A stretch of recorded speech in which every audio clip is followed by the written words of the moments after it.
मुंबई पालिकेच्या डी विभाग कार्यालयानंच Malabar hill, Nepean Sea road, Bhulabhai Desai road या महत्त्वाच्या ठिकाणच्या रस्त्यावर सशुल्क वाहनतळ सुरू करण्याची तयारी केली आणि त्यानुसार या विभागातील कोणत्या रस्त्यावर वाहनतळ करता येईल, कोणते रस्ते मोकळे ठेवावे याबाबतचा आराखडा डी विभागानं तयार केलाय।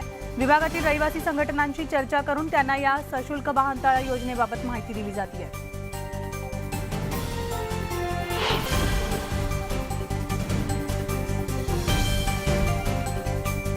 शिवडीतील रहिवासी फेरीवाल्यांमुळे त्रस्त झालेत आणि या फेरीवाल्यांनी पदपथ रस्त्यांवरच पथाऱ्या पसरून पादचाऱ्यांची वाट अडवण्यास सुरुवात केली आणि तर रस्त्याच्या दुतर्फा अस्ताव्यस्त वाहनं उभी करण्यात येत असून त्याचा फटका पादचारी आणि वाहतुकीला बसतोय।